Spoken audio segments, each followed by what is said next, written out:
gentlemen, welcome again to Secrets of Meaning, the podcast and TV arm of Jewish Sacred Aging. I am your host, Rabbi Richard Address. Thank you very, very much for joining us. And we appreciate your time. And if you'd like to contact us, by the way, just drop me an email at rabbiaddress@jewishsacredaging.com. Visit the website, jewishsacredaging.com, the Facebook page. You all know the drill by now, the usual sources.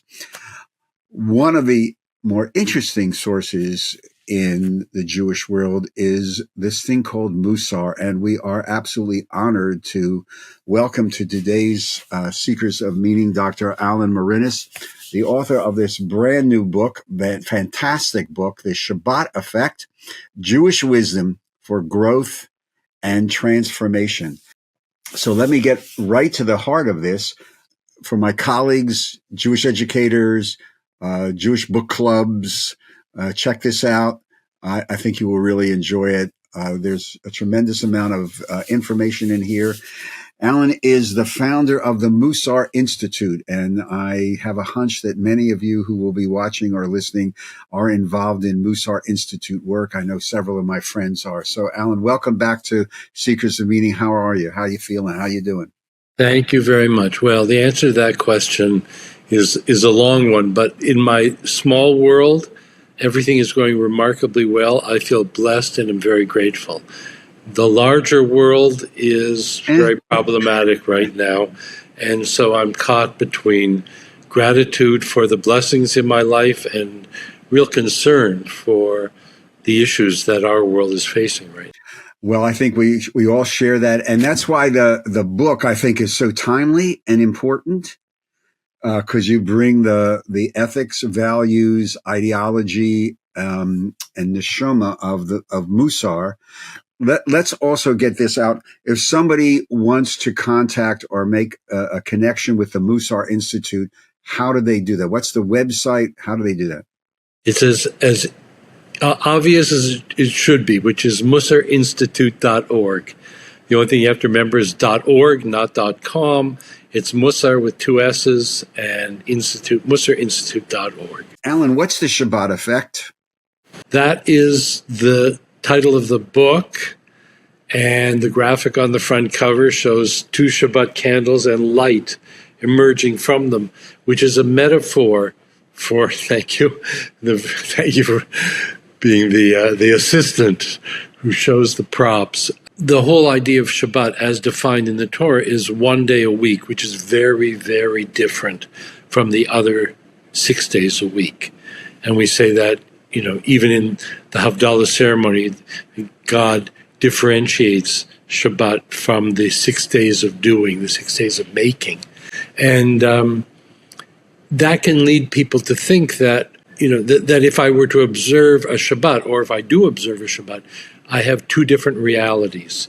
The one on that seventh day, which is really consecrated and set apart, and the other 6 days where I busy myself in the material world and I'm just involved in, the kinds of things that are ordinary and everyday and mundane. The reality that I've experienced in my own life, which is what motivated me to write this book, is that that's a false dichotomy. That what happens is on that seventh day, if it's really set aside and if it's done with intentionality, then qualities get developed, which, if you think about it, one day a week practicing certain things week after week after week is a major commitment which changes, which has a big impact on certain things, which is the subject of the book, which things, and that actually has a pervasive influence on the other 6 days of the week. So the observance of Shabbat has an effect. One of the alternative titles I had for it was the Shabbat dividend.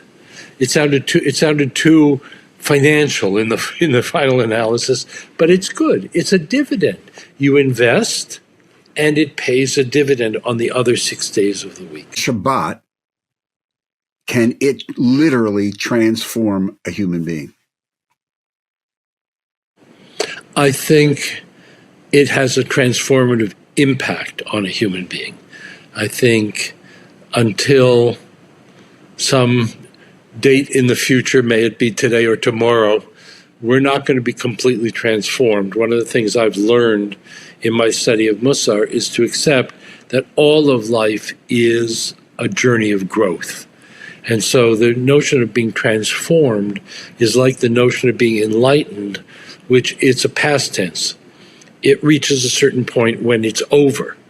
Enlightened, transcend, transformed. There's a completion there. Life is not like that. Life is an ongoing journey of engagement, learning, growing, forgetting, sinking, rising up. And it doesn't seem to me there's an end to that. It seems to me the process is the significant thing. So this is an influence that can have, Shabbat observance can have an enormous impact on the other 6 days of the week. Just the 8 qualities that I deal with in the book, that's not all, but those 8 are particularly important, and they represent what the power of Shabbat can be as a transformative influence. Musar is a traditional Jewish practice around ethics, highlighting a variety of midot, of values, if I can use that word. You write in the book, and you give tremendous amount of credit, which is lovely, to, I guess, is it fair to call him your mentor, Rabbi Payer? Could you just, obviously this person has a tremendous place in your life. Could you just give him some honor? And who was this man, and why was he so important to you?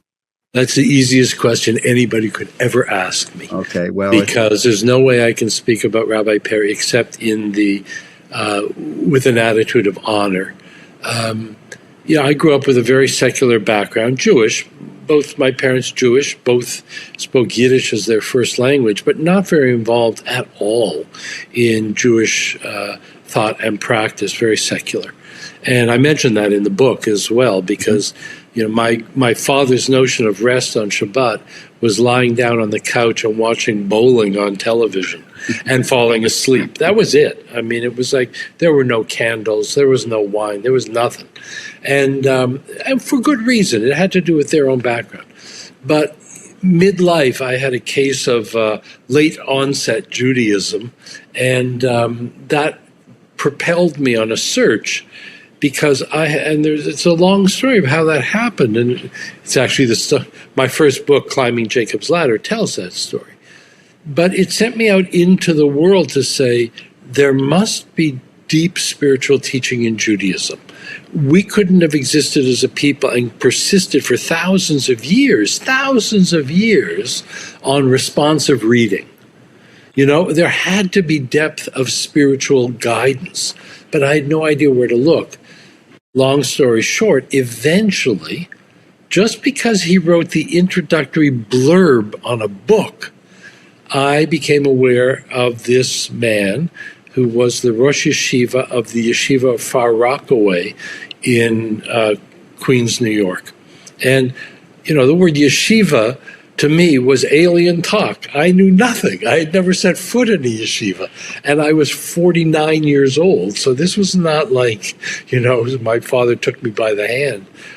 And I went and met with him. And in my very first walking into his office, he stood up, came around the desk, and said to me, "May I give you a kiss?" I was blown away. It's like, nowadays you'd say, would you sign a consent form that I can give you a kiss? Right. But he came from the heart, and it was warm and it was genuine.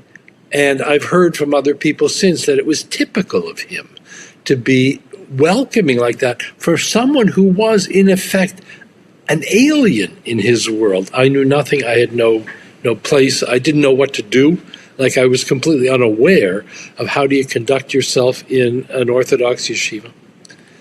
But when he died, which was May of last year, I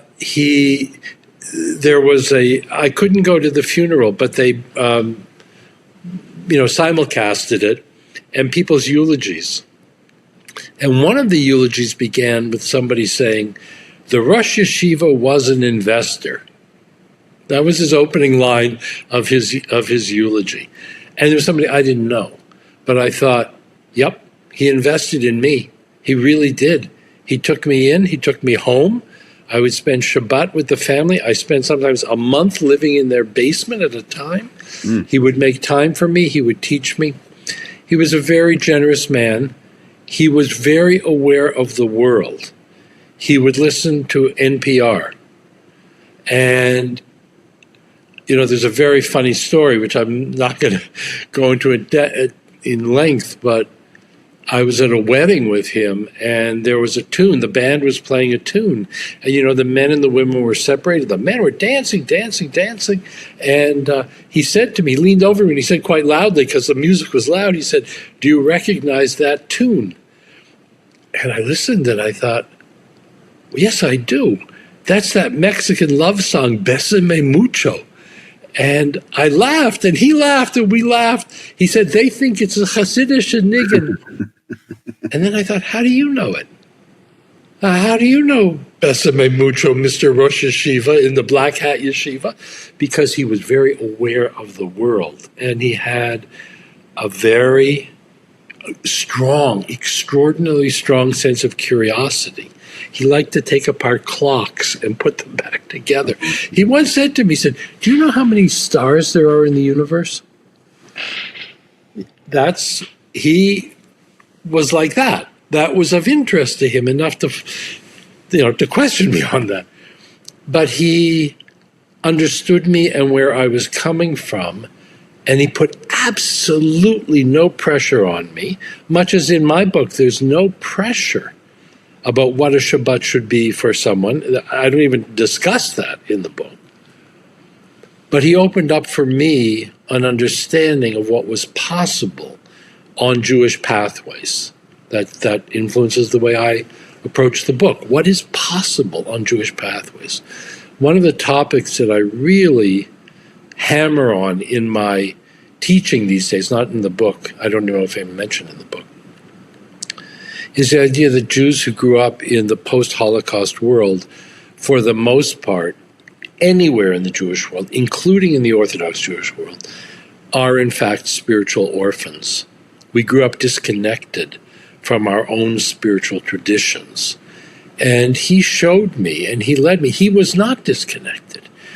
On his father's side, he had a connection to one branch of Musar, and through his wife's family, he had a connection to another branch of Musar, which was an unbroken line of continuity down to him. And, that was so different from my own experience growing up. I had a very good family. It was a great family. But it didn't have that.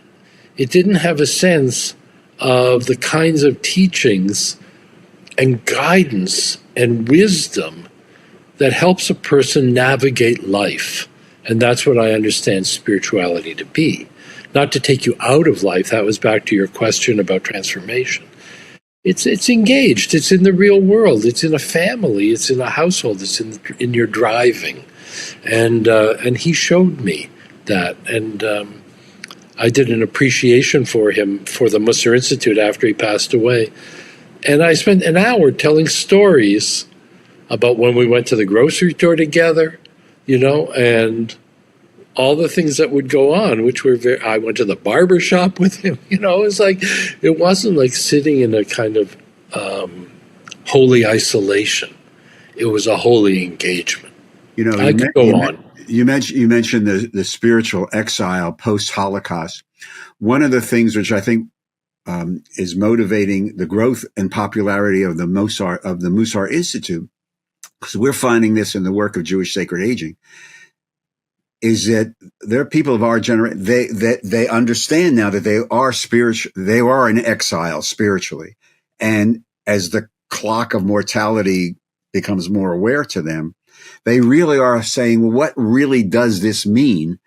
And I think that the litany of midot and the practice of this speaks to so many people, saying, here's something I can, it can give me a foundation of faith that I never had before. It's not just celebration and performance. It's tachlis. You write it in the book of this phrase called hitlamdut. Hitlamdut. Walk me through what that word means and why it's so important to Musar. It comes from a root that people might be more familiar with from limud or lilamed or melamed, which all are words that connect to the notion of learning. But hit, the prefix hit, puts it in the hitpael form of verb, and that means it's self-reflexive. So that means hitlamdut means to teach yourself or to cause learning yourself. And this was a fundamental idea of Musar teachers. Well, it actually goes back to Maimonides as a concept. But one teacher in particular who died in 2005 was Rabbi Shlomo Wolbe, and he made a big deal out of the idea of hitlamdut, the idea that the greatest teacher, the greatest spiritual teacher that a person can have is in fact their own experience.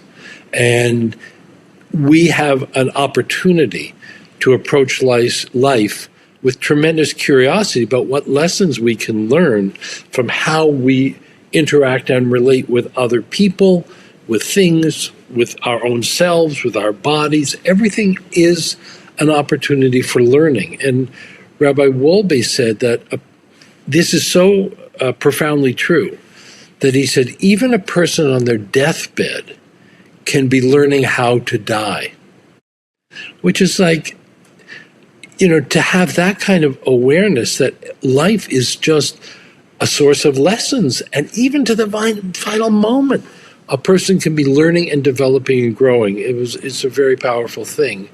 And I see that all the time, that I run into situations and from a certain point of view, which is cultivated, I can then turn and say, okay, what's the lesson here?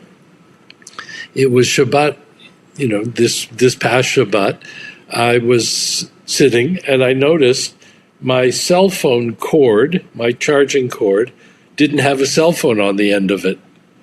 And I thought, Friday I always plug in, every evening I plug in my cell phone. Right. Where was my cell phone? And I looked around and it was nowhere. And I had to think, what was going on here? And from a standpoint of hitlamdut, what I saw was this was a tremendous opportunity for me to disengage from the things which were beyond my control and to engage with what was in my control. So the hitlamdut was, this is a lesson in bitachon, which means trust. Because am I going to let this, my choice, up to me, am I going to let this loss of my cell phone interfere with my Shabbat? Like, what am I doing today? What's my real engagement today? And am I going to be caught up in that? Or am I going to go into the space of trust? And that was a lesson for me, because the cell phone was in the back of my car. It was in the back seat. When I had handed it to one of my grandchildren, they had left it there, and it was fine. And I didn't need to worry about it. And, the lesson is very often that kind of thing, which really comes out of the little tests and sometimes the big tests that show up in everyday life.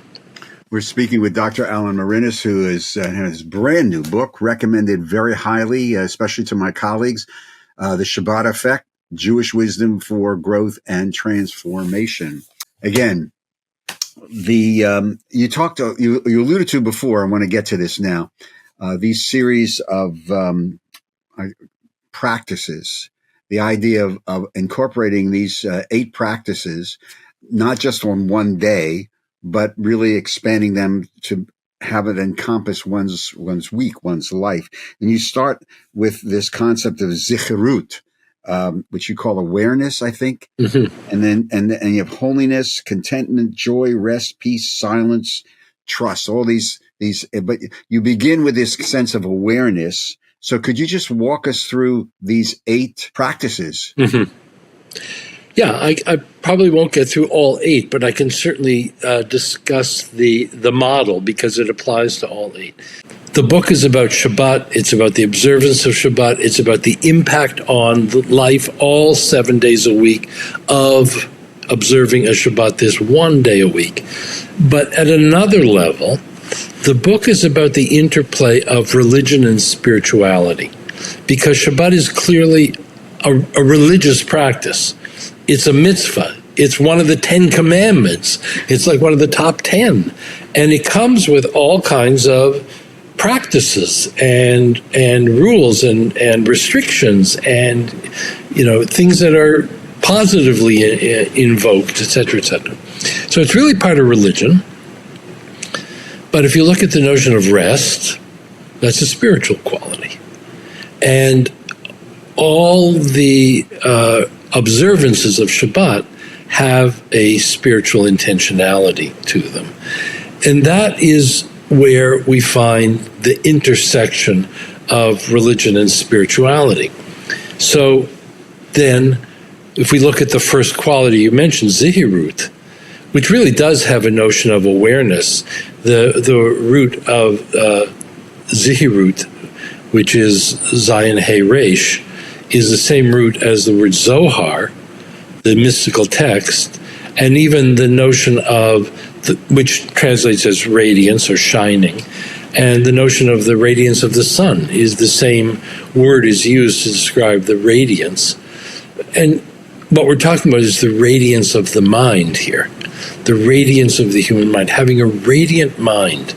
And I contrast it in the book to having a dull mind. And we all know what a dull mind is like and what comes of that when you're not really even there, and what comes of having a bright mind, a sharp mind, an illuminated mind, in an ordinary sense of illuminated, of really being clear and paying attention.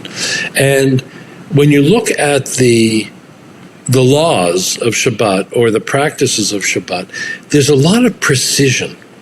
A lot of things happen at certain times and not at other times. Things that are meant to be handled, things that are meant not to be handled, and things that are meant to be done and not done at this time. There's a lot of that which can seem to be really just clutter.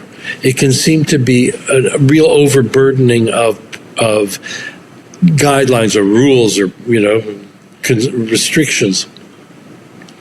But for one who experiences it with the right intentionality, it becomes, as you said, it's a practice. It's not a quality. It's a practice of becoming aware because there are sharp distinctions. And those sharp distinctions are a practice of mind to be aware of them and to observe them, and sometimes to step over them. Rabbi Payer once said to me, he said, sometimes in life you need to go right up to the edge of the cliff and fall over.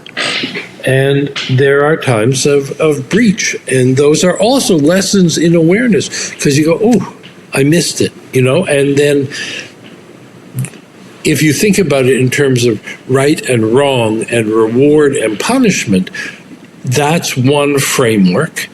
But if you think of it in terms of cultivating awareness, then stepping over, making a mistake, going over the line is not fatal. It's what clarifies how aware you are and how not, and where that happens. And I use an example in the book of picking a leaf on the street. Just because you're standing there talking to someone and you just unconsciously reach over and do something, that's a great lesson. It's a great lesson on how conscious are you and how do you cultivate that bright awareness. And Shabbat is a practice for that. And then joy, and then trust. I just gave an example of trust with my cell phone. And then all these other qualities. I'll just mention one more because it has real practical implications. And then you can ask me if you want me to go somewhere else with this. There's a quality called histapkut, which means being satisfied with what you have. And in the book I translate it as enoughness. And one of the rules of Shabbat is you don't acquire anything. You don't shop, you don't buy anything, you don't spend money, you don't order anything online, you don't do any of that stuff. And the practice is to say, what I have is enough. That I'm going to step out of the cycle, the compulsive cycle, which seems to be really, driven in our time and in our world, to be a consumer, to be more and more and more, and new and upgrade, and one day a week, you don't. One day a week, it's enough. It says in Pirkei Avot, who is rich? One who celebrates or rejoices in what they have. And it's not to say that you don't need things. It's not to say you don't want things or you don't need to actually buy something new.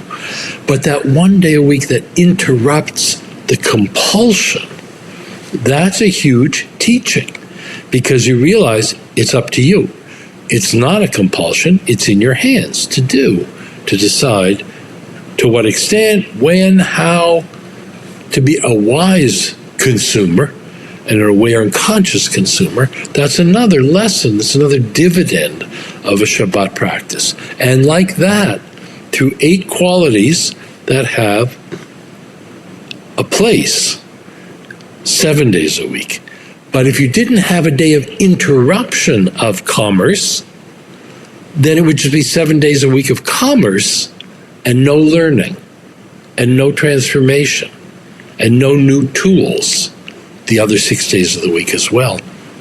Yeah, this concept of enough, when I was reading, I said, it flies in the face of the American idea of you must produce something. You're judged on how much you produce. And what we are finding too in some of our work is that many people at this stage of life saying, I have enough. Yeah. And then they turn from the material to the spiritual to fill that void, as you were talking about before, this spiritual exile, so to speak. And you also write about this idea of rest. You alluded to this, and refreshment, vayinafash. Yeah. And you have this wonderful quote, that the challenge in Musar practice is to achieve menucha, rest, even as the storm rages around us. Mm-hmm. It's a great line. Mm-hmm. It's a great line. It goes to the sense of the zihirot, which I understood as enlightenment of the soul. So talk to me a little bit about, before we start running out of time, of this concept of menucha, because, you go to the prayer book and, this Shabbat rest, you rest, but it's just not like lying down and just chilling. No, I tell a story in the book about a rabbi who was in a hotel in Hong Kong, and it was Shabbat, so he wouldn't use the elevator. So he was walking up the stairs of this huge, building. So he gets up to the 16th floor, and he's huffing and puffing and huffing and puffing.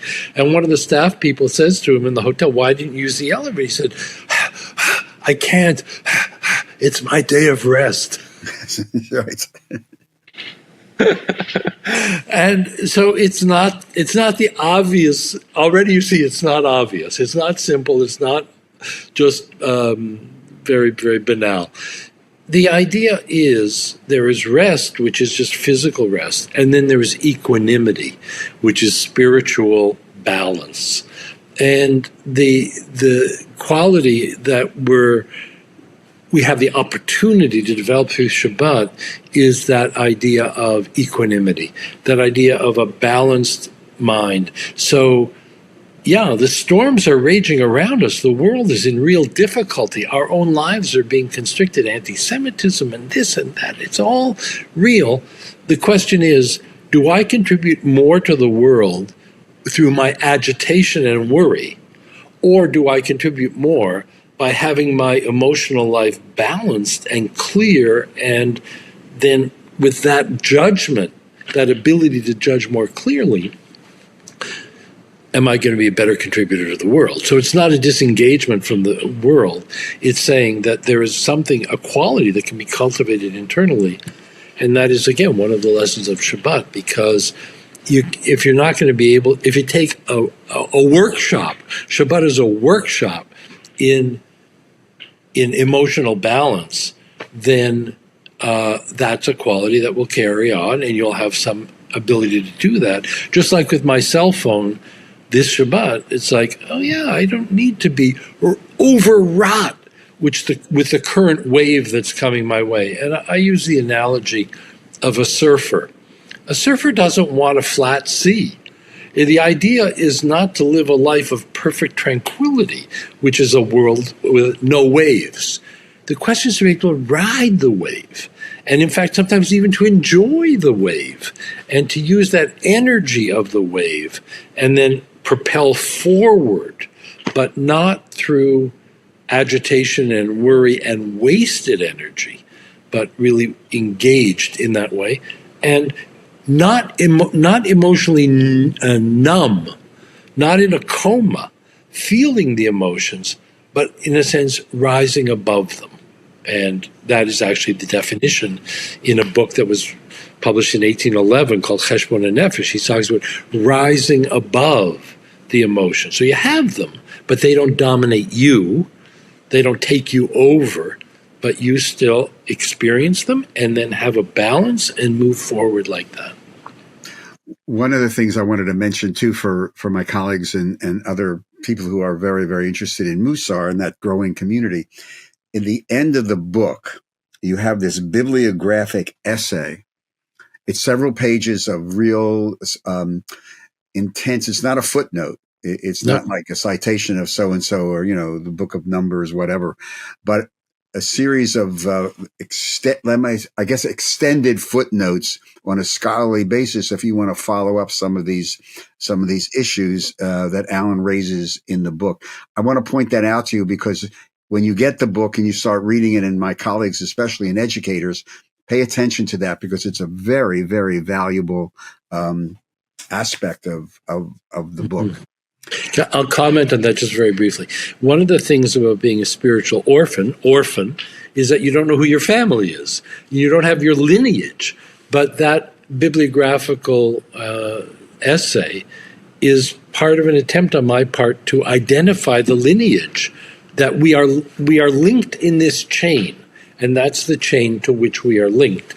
And I find it extremely valuable because generation after generation after generation, wise Jewish teachers learned something about life, and they've passed it on to us through that chain. That's very valuable. Yes, the Lador Vador aspect.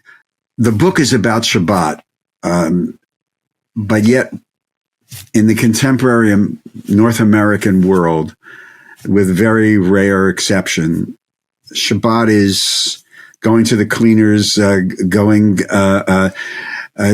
the soccer games or this, or driving carpool, or doing the things that I can't do during the week of the week. The very few people who attend a formal worship service. Every colleague I know struggles with, we say the words, but how do we get Amcha to understand the power and the importance, especially in this day and age, of what you're writing about in Shabbat? How do we do that? I mean, I know it's an impossible question. No, it's not impossible. I mean, that was sort of part of the intention of the book. It's an impossible question to get right, but it's not an impossible question to answer. And the answer for me, and that's why I wrote the book, is to let people know this is important for your life. This is not because I think you should. This is not there's no finger wagging here. There's no sense of, you're going to go to hell. But look, how satisfying is your life in these areas? How much joy, how much sense of contentment in the material world, how much sense of peace, etc., etc. And if a person thinks that these are qualities that they would value having more strongly embedded in their lives, then our tradition says, here's a mechanism. So I'm starting, and I think that may be part of the answer to your question, starting with how satisfied are people with their inner skills, how much more room is there for improvement in what they bring to their lives, and then looking at what our tradition has offered for millennia as a mechanism to cultivate yourself. And, one of the things I cite in the book, and I, since writing the book, found another source as well, is a midrash from like the first millennium saying, does God care if I slaughter an animal from the front of the neck or the back of the neck? And the rabbi's writing, I think it was around 900, said no. The mitzvot, the commandments, were given to refine human beings. They were for our sake, to refine ourselves and to make ourselves more whole and more holy. And so the real perspective the Musar teachers gift to us is to relate to other people in terms of their sense of wholeness or brokenness or partialness or suffering, and set those two things up against one another. How whole are you? How broken are you? And then we're all broken right now. There's so many reasons to be broken. So the work of tikkun, of making our lives whole, needs mechanisms, needs practices. And guess what? One of the central practices for all times, as a Yiddish writer said in the 19th century, more than the Jews have kept Shabbat, the Shabbat has kept the Jews. And so this is a way of bringing it into the modern world as spiritual practice and in terms of personal self-development. The Shabbat Effect, Jewish Wisdom for Growth and Transformation. Dr. Alan Morinis, founder of the Mussar Institute. MussarInstitute.org, correct?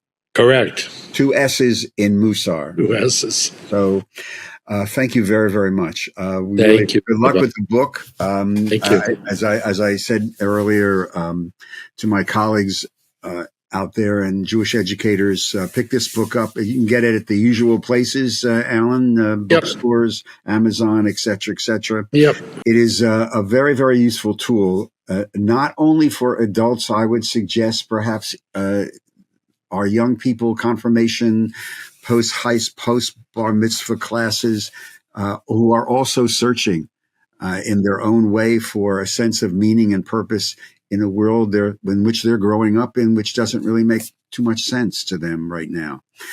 So this is for all generations. Alan, thank you very much. Thank you, Rabbi. Stay safe, stay well, take care of yourself, and I appreciate your time very, very, very much. Thank you. Thank you for having me. I appreciate it as well. To all of you, thank you very, very much for joining us in today's edition of Seekers of Meaning, the podcast TV arm of Jewish Sacred Aging. If you'd like to support our work, and we really do appreciate it, if you go to the website, jewishsacredaging.com, there's a conveniently located donate button. Just click on it, follow the prompts, and we do appreciate it. Very much appreciate your time and look forward to hearing from you. Just email me at Rabbi Address at jewishsacredaging.com. Seekers of Meaning is produced at the Broadcast Center of Lubetkin Media in beautiful Cherry Hill, New Jersey. And we thank our producer, the great technological genius, Steve Lubetkin. To all of you, we appreciate your time and look forward to greeting you on our next Seekers of Meaning. In the meantime, stay safe, be well, be kind to one another. Shalom.